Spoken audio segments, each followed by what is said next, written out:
Hello everyone and welcome once again to plus minus. जैसा कि आप लोगों को पता है कि DSSB ने थोड़े दिन पहले कंबाइंड एग्जाम का कैलेंडर जारी करा था और उसमें कहा था कि 1 तारीख से लेकर 10 तारीख के बीच में पहली नोटिफिकेशन आएगी 2022 की।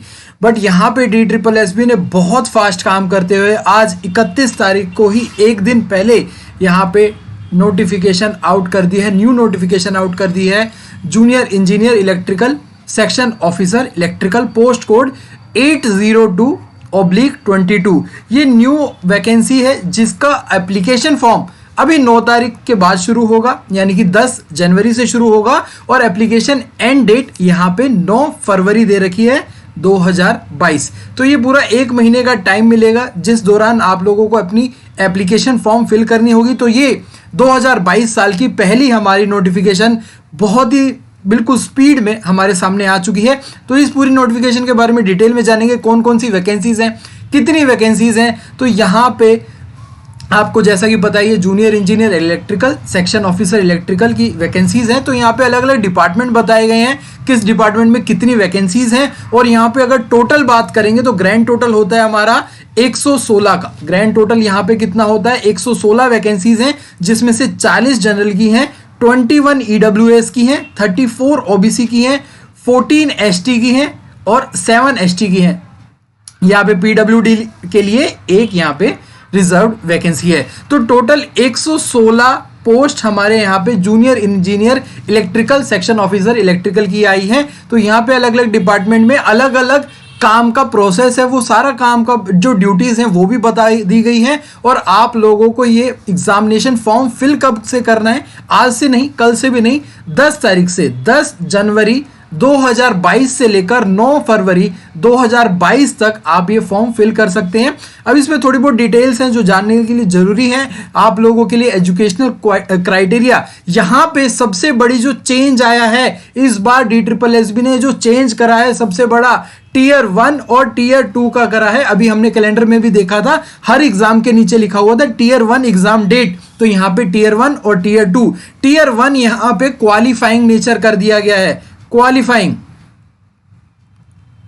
क्वालिफाइंग नेचर कर दिया गया है टीयर 1 यहाँ पे। और टीयर 2 के बेसिस पे यहाँ पे फाइनल सिलेक्शन होगा। तो टीयर 1 और टीयर 2 में क्या डिफरेंस है वो आगे जानते हैं। तो यहाँ पे आप लोगों को फिल कहाँ पे करना है, ये DSSBonline.nic.in इस लिंक पे जाके आपको अपना एप्लीकेशन फॉर्म फिल करना है, यानी कि OARS जो पोर्टल है DSSB का, वहां पे आप लोगों को फिल करना है। अगर किसी ने आज से पहले DSSB की वैकेंसी कोई भी वैकेंसी फिल करी थी तो उनको दोबारा रजिस्ट्रेशन नहीं करवाना है, बस सीधा लॉगिन करना है और यहां पे अप्लाई करना है। अगर किसी ने आज तक रजिस्ट्रेशन नहीं करवा रखा है तो उसको न्यू रजिस्ट्रेशन करवाना पड़ेगा। अगर न्यू रजिस्ट्रेशन कहां करवाना है वो भी यहीं पे करवाना है, DSSBonline.nic.in पर। न्यू रजिस्ट्रेशन अगर करवा रखा है, अगर पहले से ऑलरेडी रजिस्टर्ड है तो सिर्फ लॉगिन करके वहां पे आपको अपना अप्लाई करना होगा। ठीक है, चलिए आगे चलते हैं और बात करते हैं इस डिटेल वैकेंसी के बारे में। तो यहाँ पे आप लोग देख सकेंगे कि हर जो डिपार्टमेंट है उसका कुछ नेचर ऑफ ड्यूटी भी बताया होगा। जैसे कि अगर बात करें NDMC की बात करेंगे, यहाँ पे नॉर्थ दिल्ली म्यूनिसिपल कॉर्पोरेशन की, तो यहाँ पे बता रखा है नेचर ऑफ ड्यूटी क्या है, to manage day to day maintenance of area which comes under the jurisdiction, make estimates and get executed electrical work. तो अलग अलग डिपार्टमेंट के कुछ वर्क है, बट जो एजुकेशनल क्राइटेरिया है वो सबका सेम है। तो सबसे इंपॉर्टेंट एजुकेशनल क्राइटेरिया क्या है यहाँ पे, degree in electrical engineering from recognised university. तो डिग्री कोई परसेंटेज की बात नहीं करी गई है। और यहाँ पे और है diploma in electrical engineering from recognised institute and 2 year professional experience. अगर आपके पास डिप्लोमा है तो आपको 2 साल का एक्सपीरियंस चाहिए। अगर आपके पास डिग्री है तो कोई एक्सपीरियंस नहीं चाहिए, ना ही कोई परसेंटेज यहाँ पे आपसे मांगी हुई है। डिजायरेबल भी नहीं है, एक्सपीरियंस भी नहीं है, कुछ नहीं मांगा हुआ। पे स्केल की बात करेंगे तो यहाँ पे आपका 9300 से लेकर 34800 यानी कि ग्रेड पे 4200 की वैकेंसी है। और ग्रुप बी की वैकेंसी है, बहुत बढ़िया वैकेंसी है। ग्रुप बी की वैकेंसी है, ग्रुप ए की वैकेंसी DSSB डायरेक्ट रिक्रूटमेंट करता भी नहीं है। यहाँ पे ग्रुप बी की वैकेंसी है, 4200 ग्रेड पे की वैकेंसी है। ठीक है, तो अब यहाँ पे अगर हम एज लिमिट की बात करें तो ये एज लिमिट आ जाती है हमारी, सबसे इंपॉर्टेंट जो बनता है 18 से 27 साल की। 18 से 27 साल की उम्र, यानी कि 18 से 27 से ऊपर नहीं होना चाहिए। और वो कट ऑफ डेट क्या है? वो कट ऑफ डेट है 9 फरवरी 2022, जिस दिन आपका लास्ट डेट है। उसके बारे में भी लिखा हुआ है। देखिए हर जगह पे आपको कुछ यहाँ पे ड्यूटीज हैं वो चेंज मिलेंगी, बाकी की आपको ये सब सेम है, एसेंशियल क्वालिफिकेशन सेम है और आपका एज क्राइटेरिया वगैरह सब सेम है। ये अलग अलग डिपार्टमेंट की, अगर आप चाहते हैं कि सबका आपको ड्यूटीज देखना है तो आप इस नोटिफिकेशन के तहत देख सकते हो। ठीक है, और कुछ इंपॉर्टेंट बात कर लेते हैं, आगे चलते हैं इसमें कि हमारा टीयर 1 में क्या होगा, टीयर 2 में क्या होगा, वो बात करेंगे अब हम। ठीक है, नीचे चलते हैं थोड़ा। हाँ, तो यहाँ पे देखिए एजुकेशनल एलिजिबिलिटी क्राइटेरिया यहाँ पे साफ साफ लिखा हुआ है, educational qualification, age, experience as stipulated in advertisement shall be determined as on 9/2/2022। 9/2/2022 को आप 18 से 27 साल के बीच में ही होने चाहिए। आप 27 साल से ऊपर नहीं हो सकते।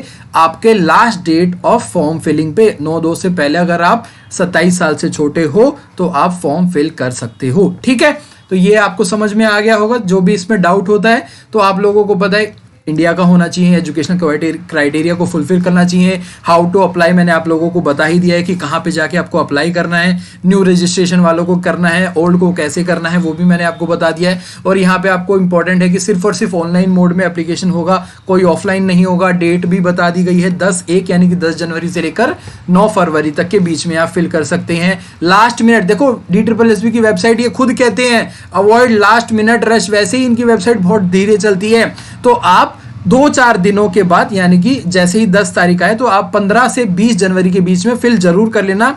एंड में जाने की वेट ना करना, नहीं तो पछताओगे। बहुत धीरे चलती है इनकी वेबसाइट, जितना जल्दी हो सके उतना फिल कर लेना बाकी सारी चीज़ों को समझते हुए। ठीक है, तो अगर आप लोगों को बहुत ध्यान से भरना है, अगर आप लोगों को कोई भी चेंज करवाना होगा तो वो एंटरटेन नहीं करेंगे।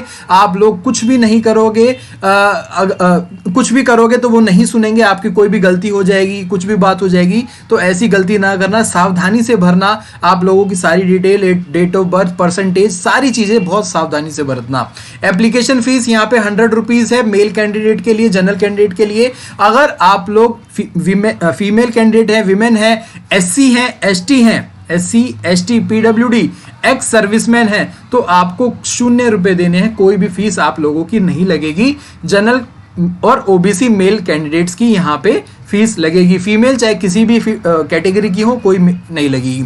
एक्स सर्विसमैन जिन्होंने ऑलरेडी किसी सिविल पोस्ट में अपना ले चुके हैं, सिविल पोस्ट पे हैं ऑलरेडी, तो उनको ये बेनिफिट नहीं मिलेगा। उनको भी 100 रुपए की यहाँ पे एप्लीकेशन फीस देनी ही होगी।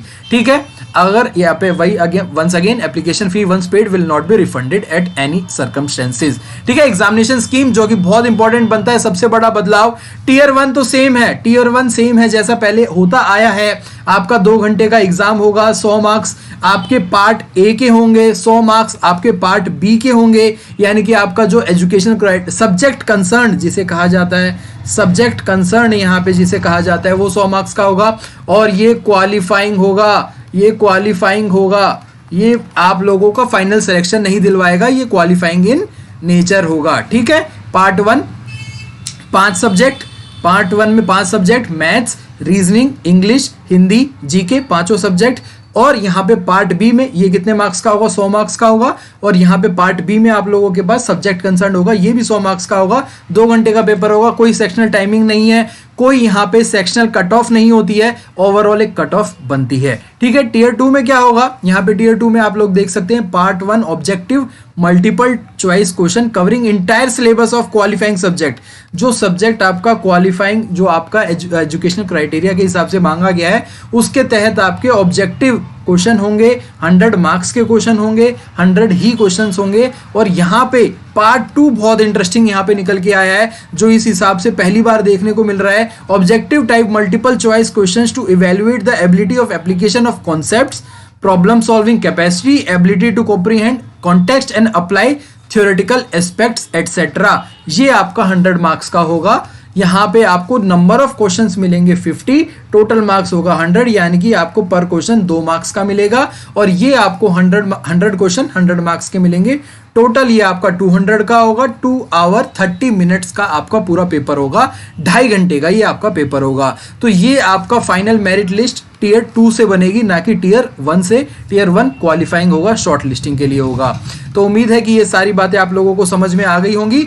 यहाँ पे आप लोगों को बोला गया है कि candidates are advised to visit boards website to see detailed syllabus in respect of tier 1 and tier 2 examination. अभी मुझे देखने को नहीं मिला है, तो मैं भी जाके बाद में चेक करूंगा। आप लोग भी अपना चेक करना वेबसाइट पे, टीयर 1 टीयर 2 का डिटेल नोटिफिकेशन कोई आए या फिर डिटेल्ड सिलेबस पता चले तो बिल्कुल आप लोगों के साथ शेयर करूंगा, क्योंकि थोड़ा सा कंफ्यूजन इसमें हो सकता है। अभी हिंदी इंग्लिश में पेपर होगा, ये सभी को पता है, बाइलिंगुअल पेपर होगा। और यहाँ पे सीधा सीधा पॉइंट नंबर 4 जो कि मैं आपको बता चुका हूं, tier 1 examination is only qualifying in nature and used for shortlisting only. Further selection will be made on basis of merit obtained in tier 2 examination.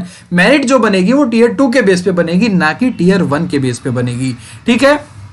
Evaluation of tier 1 examination will be undertaken cumulative marks section A and B, यानी कि आपको क्या करना होगा, evaluation based on cumulative marks of part 1 and 2, यानी कि part A B दोनों को मिला के और दूसरे में पार्ट 1 एंड 2 दोनों का मिला के ही यहाँ पे मार्क्स बताए जाएंगे। ठीक है। कम से कम आपको जनरल कैटेगरी के लिए 40 मार्क्स चाहिए होते हैं। यहाँ पे देख लीजिए आप, board in order to achieve qualitative selection, तो जनरल ईडब्ल्यूएस के लिए 40 मार्क्स चाहिए होते हैं। ओबीसी जो कि सिर्फ और सिर्फ दिल्ली का लगता है, बाहर का ओबीसी नहीं लगता, किसी और स्टेट का ओबीसी, सेंटर का ओबीसी नहीं लगेगा, सिर्फ दिल्ली का बना हुआ ओबीसी ही ओबीसी कंसीडर करा जाएगा। ये होगा 35। SC ST PWD यानी कि PH फिजिकली हैंडीकैप ये होगा 30%। Ex serviceman will be given 5% relaxation, वो किसी भी कैटेगरी में होंगे तो आपको 5% रिलैक्सेशन भी मिलेगा। तो आपको मिनिमम 30% यहाँ पे लानी ही होंगे एक्स सर्विसमैन के लिए। ठीक है। आप लोगों को ज़्यादातर मैंने सारी बातें यहाँ पे समझा दी है, आप लोगों को समझ में आ गई होंगी। यहाँ पे कुछ बातें बताई गई हैं, कैंडिडेट अगर किसी का टाई हो जाता है तो कैंडिडेट जिसके सेक्शन बी में ज़्यादा मार्क्स हैं उसको प्रेफरेंस दी जाएगी, या फिर और अलग अलग जो इनके कंडीशंस बनते हैं उस हिसाब से यहाँ पे कंडीशन बनेगी। तो आप लोग प्लीज़ अगर किसी को इंटरेस्ट है ये चीज़ देखने में तो वो आप नोटिफिकेशन से देख सकता है।